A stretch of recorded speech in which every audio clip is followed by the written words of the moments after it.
Hello, hello, hello, and welcome to this week's You Good Bro. As you can tell, I am not a bro. Neither am I.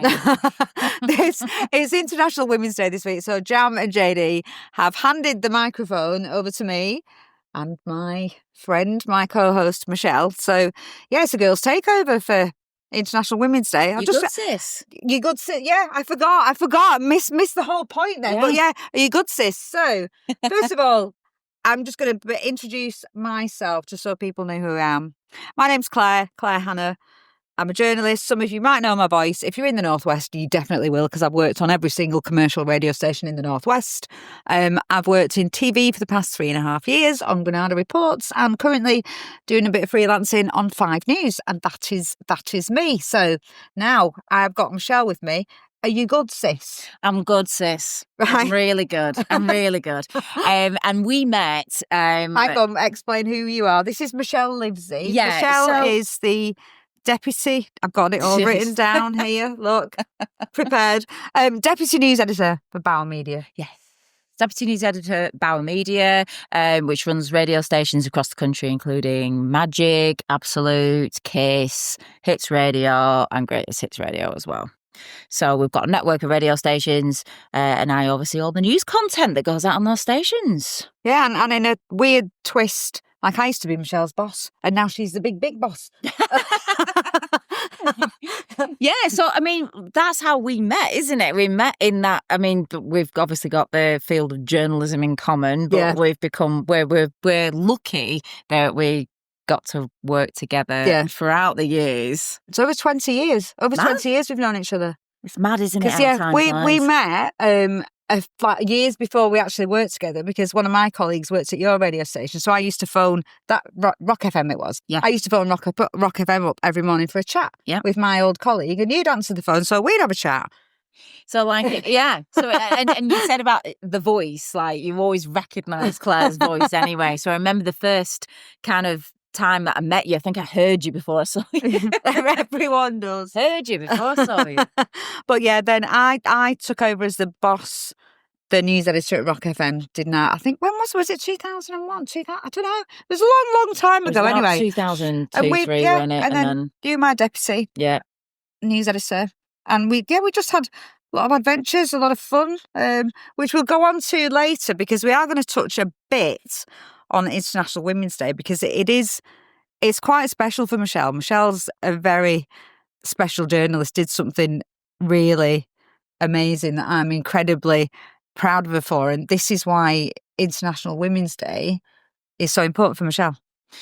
Yeah, so International Women's Day is the day that Clare's Law was rolled out across England and Wales. Yeah. And Clare's Law was the campaign that I worked on as a journalist.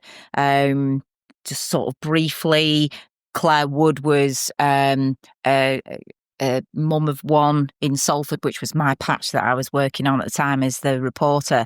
And obviously she was tragically murdered, and then from that came all the failings, and there was the inquest, and then off the back of the inquest was this kind of question that the coroner had raised, and Claire's dad had sort of like really clung on to, like, why wasn't she told that this person had this history of violence? Why was that kept from her? And that was something that kind of we took away, and I thought to myself, like, I've got to do more with this, because you know, the coroner had said she was going to write to the Home Secretary, Theresa May, at the time, and ask the question. So I approached Claire's dad and I said, do you mind if we run a campaign in your daughter's name, Claire's Law? And that campaign was amazing. Michelle went to Downing Street, got thousands of names on a petition and everything, and I'm so proud of you for it. Do you know what I mean? I am. It's weird, isn't it? It's like, I've met people who've been impacted by Claire's Law. Yeah. When I did the pole dancing lessons years ago, a lot of the women there had come out of, one of them in particular, she'd been in a relationship and she'd got a Claire's Law on her partner and left him. And do you know what I mean? It's like, I've met people. So Claire's Law, basically, you can get checks on Can't you? And it saves Yeah, lives. yeah. I mean, the idea of it is that, like, you are in a relationship with somebody, and if you have a feeling that something's not quite right, or it starts to take a bit of a turn where you're starting to notice differences in behaviour, you can go to the police and basically put a Clare's Law request in, which they will then look at this person's background, and if there's something to disclose that this person has maybe a violent past or has been abusive, or something involved in domestic abuse in the past, then they can disclose that to you, and then you can make an informed choice as to what you do next. But it's strange, actually, because it was 10 years last year on International Women's Day when Clare's Law was rolled out. Yeah, wow. 10 years. I wonder how many lives it's saved over the past 10 years. Well, so last year when we were marking the 10 years since it was rolled out, I did like a series of interviews and some really powerful interviews with people, like you say, who've used Clare's Law and say Clare's Law saved my life. Yeah. And it's strange hearing that, because me and Michael Brown, Clare's dad, who's no longer with us, passed away a couple of years ago. We always said that you'd never really hear about the people it's helped. You'd always hear about the people that maybe have been failed, because obviously they hit the headlines. So to actually hear from people who say Clare's Law saved my life, it's quite emotional, to take it in. But I think the figures were bordering 100,000 people have been told. It's crazy that it wasn't in. It's crazy, It's crazy that it wasn't in, but and all the work you did, it's, the power of what you did and Michael. It's one of those things, isn't it? And I always say about local journalism to me has always been about looking in the community and seeing what you can do as a journalist for that community, and being able to represent somebody else's pain, somebody else's plight for justice, and think, how can I give them a platform to achieve that? That's how it felt for me. It was giving Michael Brown that voice, and what a voice! Wow, he was so powerful, wasn't he? Every time he spoke, and you'll have seen interviews all over with Michael. But being able to do that, and I think, like you said as well, it's crazy to think, how was that not a thing? Yeah, because those figures are still the same, aren't they? Like 2 women every week. And that's unfortunately domestic abuse. We've always said this when we've been chatting about it. It's never going to change. The stats, unfortunately, will been always that for decades. But if there can be tools and it can be talked about, and that, for me, I always said Clare's Law, whether it helps people or not, at least it's giving people an avenue to, if they choose to leave, here's the support you need. But if you don't, then, at least you have some sort of information that might change your mind going forwards. I don't know. And I love the fact it was International Women's Day when it was rolled out, so that you'll never forget it. No, it's so special to me now. And I don't know if International Women's Day meant a lot to me before Clare's Law, which sounds weird, isn't it? Because I think everybody, and things are changing now, and it's brilliant. This whole empowerment of women is fantastic. It's been a battle over the decades, hasn't it? But for me, like, International Women's Day was just another day, really. Whereas now I feel like it's got special meaning to me now. It has. It's a funny one, because it's like you say, International Women's Day and International Women's Week. It's about empowering women. It's about talking about women in the workplace. But we were chatting about this before as well. Like, I've always been a woman in the workplace, obviously, because I'm a woman, and I've never really felt I don't know what it's like not to be a woman, because I'm a woman. Do you know what I mean? And it's really hard, but we've experienced, we've had things happen to us over the years in our job that wouldn't have happened if we were men. Yeah, it's safe I think to say all that women can sit back, can't they, and say they've had experiences in life that it wouldn't have happened if they were a man. Yeah. We can go on to a few now. I've got one. Which I've got a few, actually, but probably a few I can't mention. Well, one, see, I don't know what I'd think about this now, but I was at a rugby press conference, pre-season press conference. This is 20 years ago, so when there weren't many women at sports press conferences. It has changed a bit now, only woman there. So obviously, one of the rugby players picked me up, put me over his shoulder to carry me out the press conference. What were you doing at that moment? Like, did you scream? No, I thought it was funny. Yeah. The press officer was laughing his head off. Do you know what I mean? And it was funny, and I was not offended by that at all. And it actually, all my interviews with the players were brilliant. Did you have pants on? I had trousers on, yeah. I had heels on those. Yeah. Oh, yes, Steve Bruce once broke off in a Wigan Athletic press conference to say he liked my shoes. He wouldn't have said that to a man. But no, the rugby player, my interviews were, because I kind of, do you know what I mean? It was just brilliant. But the interviews I did weren't your typical sports interviews. Yeah. I got a lot more personal stuff out of them. They still spoke about the season and this, that, and the other. But yeah, they added, the added danger of being carried out of a press conference over a rugby player's shoulder. But what would you do if one of your journalists came back from a press conference like that now? Because, do you know what I mean? I did not feel offended. Yeah. Do you think times have changed? I think times have changed. And I think it's one of those, isn't it, where it depends on how that person individually feels about what's happened. And I think that I think things are a lot more frowned upon now, quite rightly, because like you said, I think if any of these situations you can compare to, would you do that to a man? And I think if you can apply that to it, and there's not sort of, where's Steve Bruce the manager of now? I want him to break off in a press conference to tell a man he likes his shoes. What were the shoes like? I'm sure they must have been. I guess bright. They were my neon pink stilettos. They're what I had on. That's when Steve Bruce, he was mid-sentence and he just went, "I like your shoes." I was like, "Thank you very much." Cool. He's at Blackpool, right? All the men, and any women, all the men. All the men. But everybody that goes to Blackpool press conferences now have to wear nice shoes to see if they can get Steve Bruce to break off. Yeah, that was Jam, actually. Jam just pipes up in the background. No men allowed. It's Women's Day. It's girls' takeover. Get out. And sorry, yeah. So yeah, he's at Blackpool. So yeah, everybody going to Blackpool. But it's funny, isn't it? You mentioned like sports press conferences, because that was always the thing with us. It was the thing with us at Rock FM. We were, because in commercial radio you do everything. We didn't have specific sports reporters except for Keith Macklin, obviously the late, lovely, amazing Keith Macklin. But we did everything. So I know you've had an experience at Preston, which was.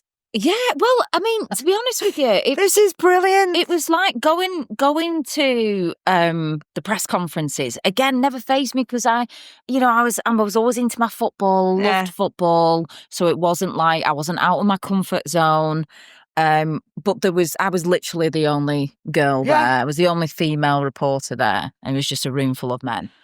Which again, I don't think I really noticed. It wasn't something where and I think that's the main thing, isn't it? It wasn't. It wasn't a sort of thing back then. And I remember there was two instances I had at certain press conferences where I remember once it was pouring down with rain. And I got out of the car and I was running late. I was always running late. And I ran into where they used to have the press conference, and obviously like, "Oh gosh, sorry everyone, like I'm late," and my boss was soaking wet, and they were like, "Oh, don't worry, take your jacket off, love." Hang it up. I said, "Do you want to take anything else off?" That's so inappropriate. It's so inappropriate. But at the time, no, I said, no, you're all right, and just kind of laugh it off. But I wasn't like, I didn't go, oh my gosh. But now, oh my God, quite rightly back then, I could have said, hang on a minute. But it just wasn't a thing, was it? And also you sort of think, right, put your head down a minute. And I remember the other thing as well was language. And I quite this is the best one. I quite like this. I was proud of you when you told me what you'd done. Again, I went to the press conference and the manager was using quite a few expletives. And he apologised to me. So again, I was the only girl then. He turned around to me and he said, "Oh, sorry, I shouldn't be using that language in front of a lady." And I just went, "No, it's all right, don't worry about it. I don't mind." And anyway, they carried on. And then as we were leaving, I was walking out the car park and the manager was walking off. And I remember thinking to myself, should I do it? And he'd used a certain word in this press conference. It's a terrible word. It's one of the worst words. Okay. And I remember thinking, should I do it? Anyway, I shouted, this manager went, "Hi." And he turned around and went, "See you later, you bleep, bleep." And he just absolutely was howling. First of all, he couldn't believe I'd said it, but also he was just absolutely howling. And I was like, oh my God, I can't believe I just did that. But it was funny. Yeah. And also it felt like, it's weird, isn't it? But It you kind of felt like equal, you'd got a bit of a respect and a bit of equaled it out. Yeah. It was like my way of saying, you don't need to watch what you say in front of me. You don't need to treat me any differently because we're doing the job. I'm here. I'm doing the job. And yeah. And I'm kind of one of you. Like, it doesn't matter what sex I am, you know. Yeah. But and the thing is, he didn't forget you, and do you know what I mean? And honestly, I was so proud when he came back to the newsroom. I came back and I was like, oh my God. I was so proud. I think I was the proudest news editor there's ever been when he told me. I was just... all the achievements you've done, that was one of the best things. One of the best things you did is call that manager a bleep. I loved it. But the other things as well, like, because Michelle and I, over the years, like, we worked together at one radio station, and Michelle moved on, I moved, and we ended up working for rival radio stations. So we'd be covering a lot of stories together, and inevitably they're court stories, you know, because that's what you do as a journalist. We cover some pretty grim stories. But the upside of this, like all the other journalists, like the hacks, you know, the guys from the tabloids in the suits, they used to call us the Wig and Glamour Girls. Do you remember that time we were at some court case and we were... But Michelle's from Preston, so she was really offended. Insulted. I was like, hang on a minute, one, I'm not from Wigan. I love how out of all the stuff, though, that's the one thing I picked up on. I was like, I'm not even from Wigan. Yeah. From Preston. Yeah. But yeah, even stuff like that, when you look back on it now, it's like the Wigan Glamour Girls. The Wigan Glamour Girls. But I did feel quite... because... It's quite... Well, no, Glamour Girls. It was... I did feel a bit insulted back then, because I remember we were covering a particular trial and a really high-profile detective came to court and he made a beeline for me because I've done a lot of work with him and gave me a hug. And that kind of gave us some credibility with all these journalists who'd called us Glamour Girls. Yeah. And they weren't doing it nastily. It wasn't nasty at all. It was kind of like... because, you know, we were, you know, we'd be laughing and joking. Yeah. And obviously, not in court. But outside, you know, lunchtime, having a laugh and doing our work. And getting our espressos. Getting our... You do realise it's only small. Yeah, this was a running joke at one court as well. This has nothing to do with being a woman, but we'd go and get espresso from the canteen every day. We'd cover trials that went on for weeks and go to the canteen every morning and ask for an espresso. And the person behind the counter would always go, "You do realise an espresso's only small." Every day. Every time we do know. Yeah, thank you. We just want a quick energy boost. Yeah, but the Wig and Glamour Girls. What else did we get called when we were out? We had some, but people liked us, didn't they? But that when that senior detective came over to us, that kind of gave, like you said, the thing with the football manager kind of equaled you out. That then gave us a bit of, like, not a bit of credibility, because we. Do you understand what I mean? I know, absolutely not. It's all of a sudden they thought you're not just you're not just a pretty face. A pretty face, exactly. And they might have thought that. Do you know what I mean? You don't like to think that people think of you like that, because when you're doing the job, you're a very good journalist. I'm an all right journalist. Do you know what I mean? So we are good at the job. So when you're doing the job, you wouldn't like to think that other people think that you are just a pretty face, but they might have. But I think that's all about judging people, like, from how they look, isn't it? Yeah, as well. But it did when the detective came over. It was kind of, I could feel eyes, like, you know, thinking, oh, how does she know him? Yeah, I could feel that, and like, I've known that detective a long time. So yeah, the Wig and Glamour Girls was the best one. We have another nickname as well for each other, which is nothing to do with our work. It's Hot Dog. This is a cracker. We were out in Tokyo Joe's in Preston years ago, absolutely years ago. If any of you know Tokyo Joe's in Preston, it's got like a bottom dance floor, which was massive. My housemate Rob came to find us on a night out, found us straight away on this bottom dance floor. And I was just like, how did you find us so quickly, Rob? I was amazed he'd found us. Michelle pipes up with, Oh, I bet you thought, oh, look at those two hot dogs. Hot dogs? We were just like, hot dogs? Hot dogs? So Hot dogs? it's been our nickname ever since, hasn't it? Hot dog. Yeah. But just because, like, why would you ever just describe yourself as a dog? As a hot dog. A dog and a hot one. I couldn't understand, like, you describe yourself as hot, but then a dog. So, yeah, we're just the hot dogs now. Hot dogs, yeah. And people are always intrigued by that. But, yeah, the Wigan Glam. What else have we done? What else have we done over our time over the past, like, 20 odd years that we've known each other? What do you, going back to International Women's Day, actually, does Bauer Media, do you do stories on it? Yeah, we do stories on it in terms of we've actually just done a really powerful sort of podcast on our platform Rayo at the minute, where Fleur East is talking to a number of women about overcoming certain things in their lives and how they've been empowered. So we're always looking for opportunities to do stuff like that. But in terms of the news, it's all sorts of stories, isn't it? I mean, to be honest with you, this week, Monday, just gone, was 4 years since Sarah Everard was murdered. 4 years. 4 years. So there's been a lot of looking back on what has changed, what's happened in those 4 years. There's a massive discussion, isn't there, against violence against women and girls at the minute. You know, what's being pledged to do to change that.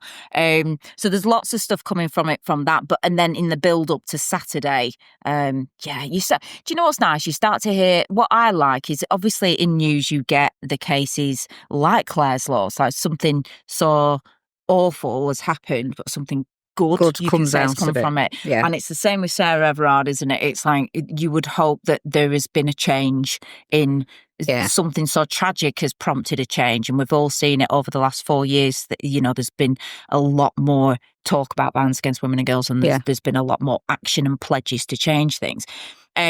But also what's quite nice, I think, in the lead up to International Women's Day is all the kind of positive stories. So where you look at women that have been successful. Yeah.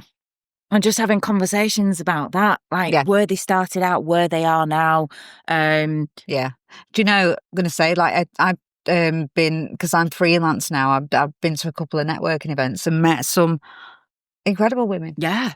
Like, that's because when you're working in your job, do you know what I mean? You don't meet all these women that are out there doing amazing things. And something I'd say about International Women's Day as well, because I remember years ago, it was, I think it's treated more seriously now. Years ago, it seemed to be, it was set up, but do you remember we'd get the press releases about a certain chocolate bar changing its wrapper to pink? Yeah. For Women's Day, stereotypical the Isle of stuff, Man wasn't changing it? its name to the Isle of Woman for a day, and there were all these kind of like PR marketing gimmicks around it. But now it seems like all these things are happening, and all these women who are really empowered, are coming out, and talking about it. Yeah, and it's nice. I think that's nice because it's like, that's really interesting actually when you think back, isn't it? Yeah. It was like gimmicky. It was a gimmick. Gimmicky stuff, just to sort of say we stand with women, we recognise, you know. Yeah, but it was kind of, I think it was kind of a bit gimmicky, but it's gathered pace now, and it is women saying, look, you know, we're here. So I just got a text from one of my friends who's called Karen, which is an interesting thing as well about women. Yeah. What is wrong with the name Karen? Since when has that been like my friend is actually called Karen. She's got a genuine gripe. And she's comment, used it to her advantage. Her comment where she's got this gripe to this big, massive company was, I'm not called Karen for nothing. And I've applauded her for it. I'm going to make her a badge. I'm not called Karen for nothing. But now, going back to the International Women's Day thing, I think it has transitioned from something that was seen as a bit of a gimmick that people thought, oh yeah, look at the women doing that. We'll just say this and we'll just say that. But now it's really women out there shouting about it. So like, I'm talking at 2 Women's Day events, International Women's Day events this week, which, you know, I'm really looking forward to, because it's like you say, it's never really been a kind of conscious thing where I've thought, oh, I'm a woman, I have to be better, I have to do this. But if you think back, have we had to be better? I think you've hit the nail on the head there, though, because I think that, when you and I talk about this, we always say that, well, it's not something that we've really thought about, we've not really discussed, or, but actually, when you have conversations like this, like you said, you go, but have I had to do that? Or have I? And has there been this? And has things changed? Or have I overcome obstacles without realising it? I think that. We have. Because I think we're a bit oblivious. Yeah. And it's interesting though, because we're doing a piece actually this week to tie in with International Women's Day. Based on that, in a sense of, I've got a male reporter and I've got a female reporter, and they're both doing day-to-day stuff. Right. And they're going to compare how that feels to do it as a woman and how that feels to do it as a guy. And we're talking like simple things like get up and actually, that was one thing that we talked about, or going to football press conferences. I used to get phone numbers given at me? Men used to give me the phone numbers on Voxes. So a Vox is when you go out and speak to people, isn't it? Vox is when you just go and interview people in the street, yeah. But, oh gosh. Yeah, I used to, yeah. Yeah. But sorry, go on. But no, it's similar sort of thing. But like going for a run, and the things that maybe a woman has to think about when she's going for a run, like not having your headphones in really loud just because you want to know what's coming behind you. But that goes back to the women's safety, doesn't it? Yeah. I've said this in the past to one of my colleagues who's a man. I've said, do you know? I said, if I'm walking home from a shop, if you start walking behind me, so no matter how innocent, whatever you're doing, within 2 minutes, I'll have a key between my fingers. Yeah. I'll have looked for where I can run to. I'll have my phone in my hand, and I'll have all this awareness. But men don't know that. No, men don't know that, and that's why we're kind of doing it as a sort of comparison today. And they're having that conversation about exactly that. Like if you're going on from a night out and you're getting in a taxi, you might put a key between your fingers or whatever it is, which is crazy. But I think that became, again, routine. So sometimes I don't think you're even aware of it. Yeah, exactly. It's like trying to tell somebody how to drive. Do it. And someone asked me the other day, because again, like I think you and I, we always say we're just completely oblivious and probably quite confident in what we do and not really, sort of think about those things. Someone said to me the other day, like, what? Well, it was funny because I've got my big German Shepherd, and I take her in the park at like 6 a.m. when it's dark, and I was like, oh my God, you're going in the park at 6 o'clock, and I'm like, yeah, but actually I do not feel unsafe at all because I've got because I've got her. Like, but I would not. Who in the right mind would walk? You wouldn't walk around, but she wouldn't let anyone near me anyway. Yeah. But it's weird, isn't it, to think that a man, I have to. The only way I can feel safe at walking around, okay, not 6 o'clock, maybe 7 o'clock when it's just starting to go light or whatever. 7 o'clock in the morning is to have a big German Shepherd with me. Do you know, it's great thinking about what you're doing though, getting a male man and a woman to do separate. I might do that with one of my friends, like even things like social media, because as a woman, you do get this, like, especially if you're on telly. When I was working at Granada, me and one of my colleagues Googled each other, to see what came up. Yeah. With her, it was weight loss. With me, it was age. That's what people were Googling about us. It's mad, you wouldn't, isn't it? Do you know what I mean? And it's because my colleague was like, why are people asking that about me? I was like, well, why are people obsessed with, with that? And then the whole thing as well, whenever, like, say, if I'd do a report that I was really proud of, somebody would message and say, oh, your hair looked nice. Yeah. Your coat was really nice. They wouldn't say that to, like, Trevor McDonald. Do you know what I mean? Ooh, nice tie, Trev. Yeah, your hair looks nice. Good tie. But do you know what I mean? But that, I don't think that will ever change. No, will that ever change? No, but then again, it's kind of. I don't think that will ever change, because I think there's got to be a draw on the line of I'm giving somebody a compliment. Yeah, and it's nice. And do you know what I mean? It's nice. If somebody said my hair looks awful, says your hair, exactly. There's the flip side of it, isn't it? So it's kind of like, hang on a minute, you don't want people to troll you, but you also don't want people to say nice things about you. But I think going back to the comparison thing, I mean, you've had this, haven't you, with social media in a sense of. Also, like random friend requests from men. A message on Vintage the other day telling me I looked amazing with a kiss. I'm like, With a can I just tell you, you look amazing with a kiss on Vinted when you sell. What were you selling? dress. Oh right, so were you modelling the dress? Yeah, but I didn't show my face because they said on Vinted you have to like if you put the clothes on it sells Oh better. right, yeah. So, but Okay. because I told my friend who's a 60-year-old man, right, and he said, "Well, what's wrong with that?" I was like, "But it's just not." It's bizarre, isn't it? Because it's kind of like, but again, you're right. I must have. I think I've actually been put on some sort of widows, like veterans, American veterans. Oh, do men keep messaging you saying, "Hi, can I ask you a question?" No, they don't message me. They friend request me, but they're always a widow and they've always been in the American Army. So I must be on some sort of website somewhere. And honestly, it's really funny. There was one picture of a man holding a chicken. And he's obviously, and it said widowed and he's a former general. I was going to, He was holding a chicken, like a proper chicken. Stop saying holding his chicken. Is that a thing? Holding a chicken. Holding... He's holding a live chicken. Yeah. Not a dead chicken. Not a dead chicken, no. Just a chicken. Like a proper... chicken. Okay, right. Let's move on. Anyway, moving on. But anyway, this is the thing. Social media. Does this happen to men? Can we bring Jam into Actually, Jamia, can we bring this? Can we bring you into this? I've had messages on like LinkedIn from men saying, "Oh, like with kisses on and stuff, and Vinted and eBay."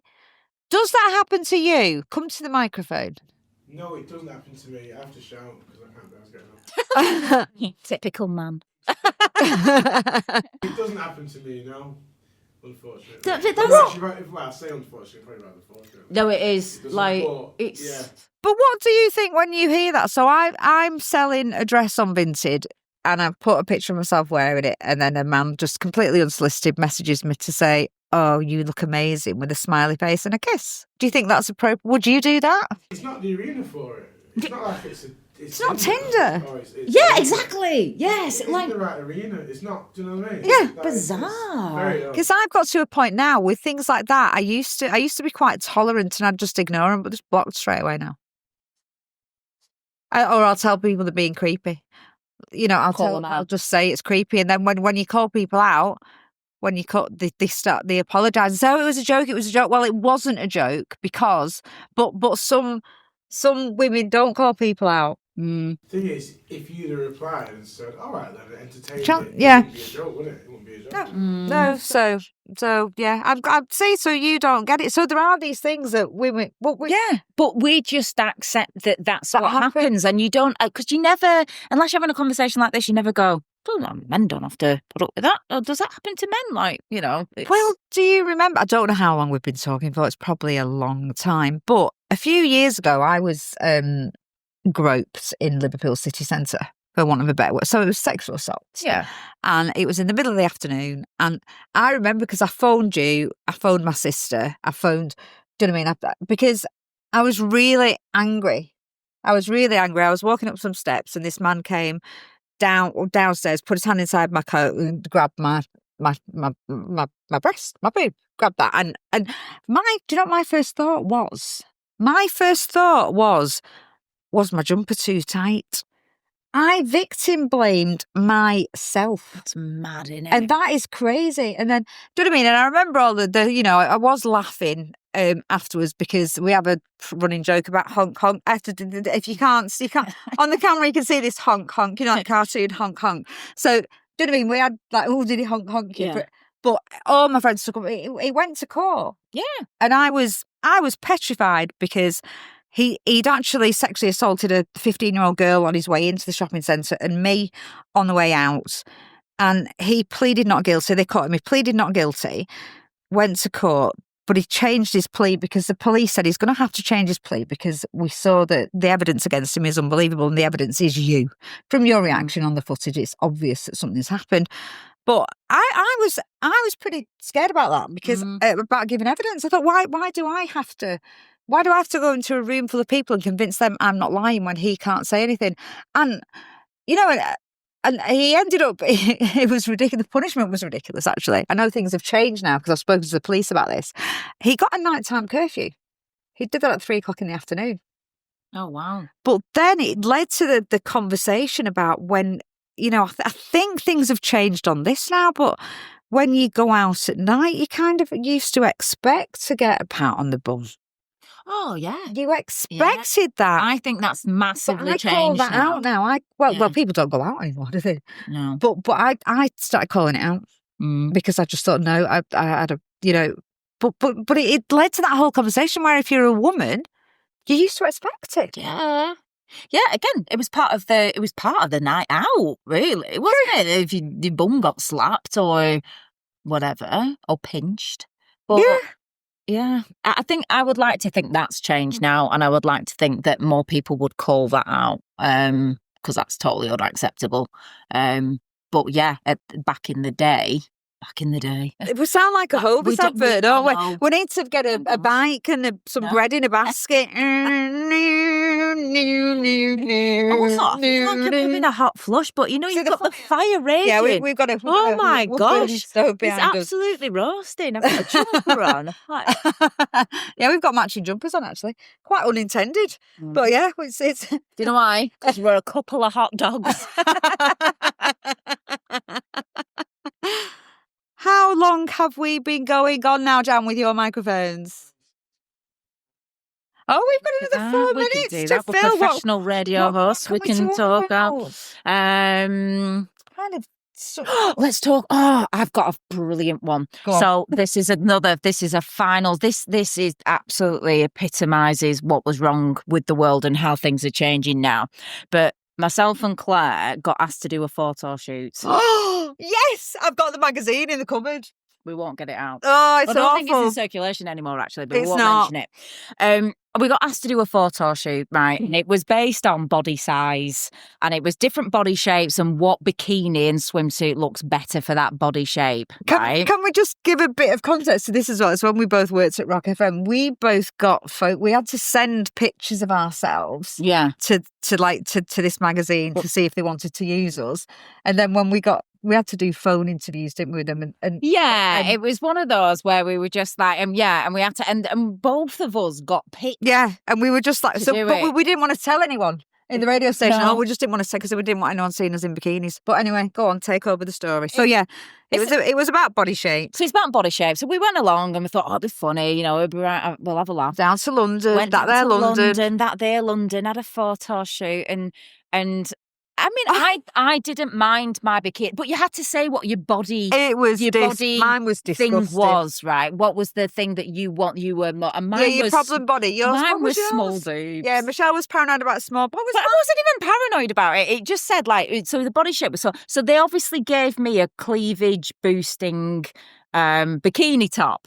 And then the article went, Michelle went from this to this confident looking, and the picture was me leaning on a deck chair and obviously had this bikini on. And the bikini was really nice. And it said something like, and I never said this, right? But it printed that Michelle would often lie on her front on the beach with her elbows close together trying to obtain a cleavage. But now she doesn't need to because of this cleavage boosting bra thing. Oh, but can we say mine? Yeah, right. So my one, my problem body.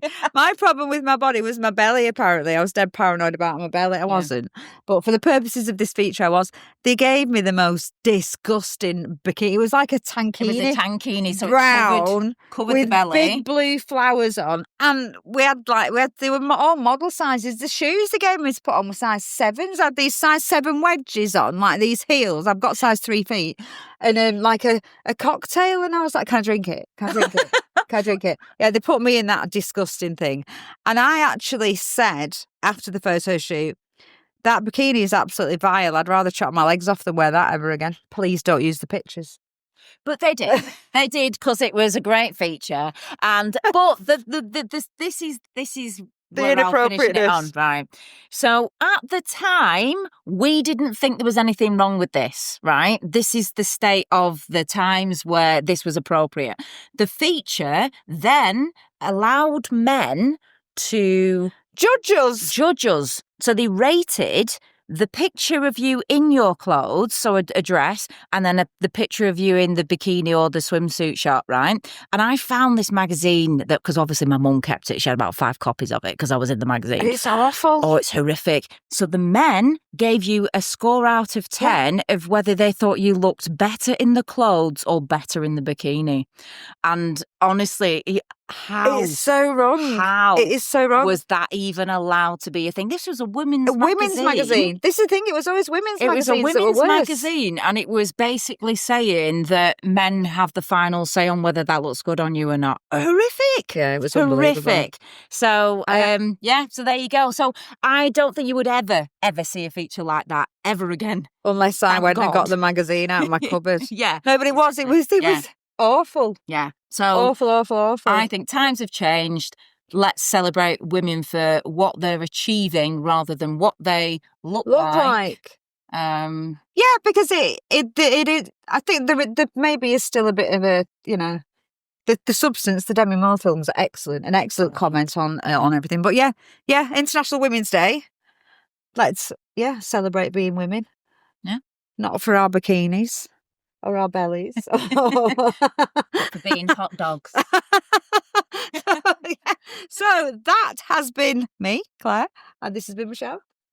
Hi. Bye. You good, sis? You good, sis? Are you good, sis? I'm good, sis. I'm good, sis. Thank you for listening.